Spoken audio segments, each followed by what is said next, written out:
Welcome back to The Explainer. Today, we're diving headfirst into something totally fascinating and, honestly, incredibly demanding. It's a protocol known as Project 27. If you've ever wondered what happens when you take the sheer, rigorous physical discipline of martial arts and smash it together with deep, structured Christian spiritual practices, well, you're in exactly the right place. We're going to take an objective look at this intense 27-day journey, breaking down the exact mechanics of how it claims to forge the mind, body, and spirit. Okay, let's dive into this by looking at the foundation. Because to really grasp this program, you have to understand that everything, and I mean everything, is built upon this single anchor text from the book of Matthew. The guide makes it absolutely crystal clear from page 1. This scripture acts as the fundamental anchor for everything participants are going to endure over the next 27 days. It sets the expectation right up front that the physical exertion, that's secondary to the spiritual focus. And that leads us to how the program actually defines itself. Project 27 is explicitly not just some 30-day fitness challenge you'd find online.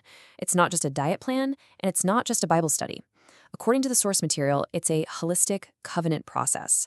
The end goal is a total mind, body, and spirit reset, designed to forge what they call iron faith, iron will, and iron character. It demands a total, completely uncompromising commitment from whoever takes it on. And this brilliantly illustrates the duality of the entire program. On one hand, you have the intense, hyper-focused discipline of a martial artist getting ready for battle. But on the other hand, you have the quiet, surrendered posture of deep prayer. Project 27 physically requires both of these things, the sheer, raw intensity of a warrior combined with the absolute humility of someone in deep spiritual devotion. To really understand how this protocol works, we're going to break it down step by step through its 5 primary pillars. First, the core commitments. Second, the 3-phase nutrition plan. Third, the spiritual forging.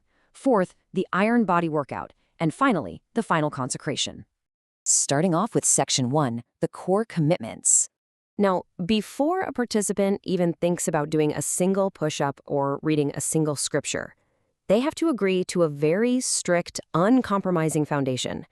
The guide outlines exactly 7 core commitments, and it emphasizes heavily that these are not just polite suggestions. They are the covenant conditions of the 27 days.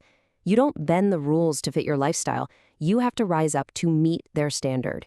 So what are they?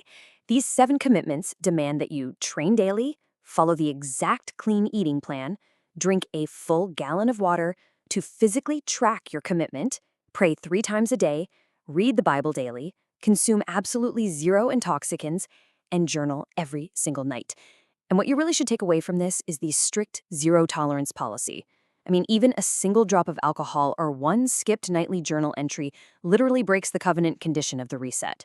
It requires absolutely flawless consistency. Moving right along to section 2, the nutrition plan. Let's move to and see how this builds across a very specific chronological timeline. Now, keep in mind, this diet isn't for weight loss.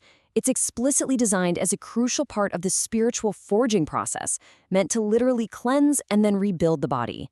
It kicks off with a 5-day purge phase, transitions into a 10-day build phase, and then finishes up with a 10-day sustain phase. Let's look closer at that initial purge. Days 1 through 5 are a severe detox. We are talking entirely liquids and raw salads here. Participants are consuming things like green tea, sweet potato and carrot juices, spinach salads, and matcha lattes. The stated purpose for this intense start is to clear out the gut, give digestion a rest, and flood the body with micronutrients to get it ready for the rest of the 27 days. Then, once that detox is complete, participants shift into phase 2, the build phase. Here, they start introducing high-protein, low-carb vegetarian options. We're talking lentils, tempeh, and tofu, while still strictly avoiding any grains or processed starches. Finally, in phase 3, the focus shifts towards mental clarity and spirit fuel. They introduce brain-fueling adaptogens like ashwagandha and maca powder to calm the nervous system down and really sharpen focus for the final stretch. That brings us to section 3, spiritual forging and study. Alongside the extreme physical and dietary requirements we just talked about, the program puts an equally heavy load on the mind and soul. Central to this whole thing is a highly structured rhythm of 3 daily prayers. As the guide frames it, morning prayer is your armor for the day, and it's often done corporately, as a group. Midday prayer is a much more personal anchoring moment. And then the night prayer is a corporate celebration to release the day.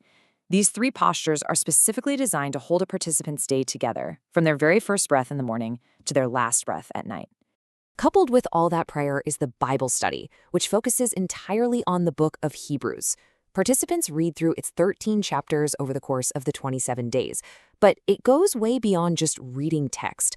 The latter half of the program actually involves a deep dive into Greek history, Hebrew context, and biblical cosmology. You might be wondering, why Hebrews?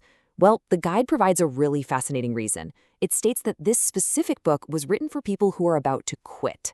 And honestly, considering the physical toll of this program, that messaging is highly intentional. Now let's get into the physical side of things. Section 4, the Iron Body Workout. Now, what's really interesting about this is the crazy contrast in the movements. The external physical regimen is a highly unique challenge. It's capped at exactly 20 minutes a day, but it demands absolute total focus. It's this wild blend where you have deeply grounded, static martial arts stances designed to teach stability and endurance, paired right alongside explosive, dynamic movements like knee strikes and kicks. To manage all that, the program organizes these movements into a weekly rhythm, perfectly balancing intense effort with recovery. Light days are meant for breathing and yielding, utilizing restorative practices like yoga and qigong. Medium days focus on finding your root through Tai Chi and holding martial stances. And hard days, which are intensely labeled "the bow is drawn," are dedicated to relentless, grueling body conditioning. But across all of these different modalities, there is one ruling physical principle in Project 27.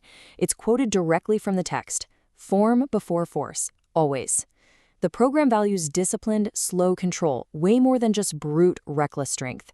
For example, the guide actually specifies a push-up with a 4-count slow descent, stating that the iron is in the controlled lowering. It's not about how many you can do, it's about total physical mastery. Which finally brings us to the end of the journey, Section 5, the Final Consecration.